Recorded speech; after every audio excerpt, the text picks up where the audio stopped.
Pasti ada yang kirim makanan beracun ke Tias. Siapa? Kata kurirnya yang ngirim kamu. Gino semakin nekat untuk membuat Tias keguguran. Inilah trailer naik ranjang Jumat 8 November yang semakin seru dan semakin mendebarkan. Malam ini Mas Dean menelpon Tias ingin memastikan bahwasanya kondisi Tias baik-baik saja. Namun ternyata tangan Tias pun sakit. Tetapi ia tidak memberitahukan kepada Mas Dean karena Tias takut nanti Mas Dean akan kepikiran.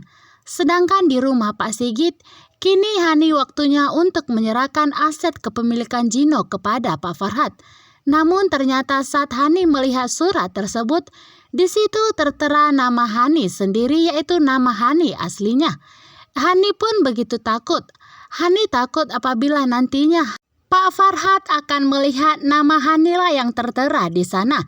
Pak Farhat akan semakin marah karena sudah dibohongi berkali-kali. Bahkan Pak Farhat akan memberitahukan kepada Gino bahwa ternyata Hani masih hidup. Di sini Hani pun begitu takut karena Hani tidak mau apabila Gino mengetahuinya masih hidup karena tentunya Gino akan segera menyingkirkannya. Sementara itu mobil Jidan tidak sengaja menabrak mobil Mas Dean. Di sini pun Mas Dean hanya bisa tatapan sinis diberikan kepada Jidan karena Mas Dean tahu Jidan adalah orang yang jahat. Sontak pikiran licik pun muncul.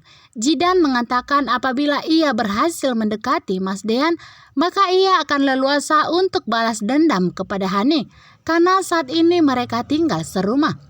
Kembali lagi dengan Tias, di mana saat ini Tias keracunan makanan yang telah dikirimkan oleh anak buah Gino.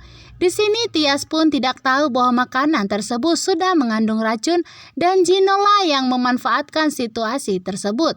Saat itu pun Tias jatuh pingsan, wajahnya begitu pucat. Ibu Yuni yang saat itu melihat Tias terjatuh, Ibu Yuni begitu takut dan panik. Ibu Yuni menangis dan histeris.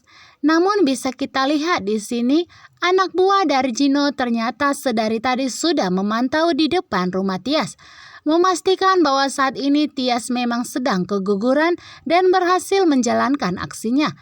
Namun ternyata Om Erwin Cobra melihat kecurigaan yang terjadi. Om Erwin Cobra melihat mobil anak buah dari Gino sedari tadi memantau rumah Tias. Di sini Om Erwin pun langsung menelpon Mas Dean karena melihat kondisi Tias yang sedang kritis. Om Erwin pun mengatakan bahwa tadi ada yang mengantarkan makanan, ternyata makanan tersebut mengandung racun yang berniat untuk membuat Tias keguguran. Sontak di sini Dean sebagai suami begitu terkejut dan begitu syok karena Mas Dean tidak ada memberikan makanan sama sekali. Mas Dean pun menanyakan siapa yang membelikan makanan tersebut. Tentunya Om Erwin mengatakan bahwa makanan itu dikirimkan oleh seseorang dan seseorang tersebut mengatakan bahwa itu dari Mas Dean.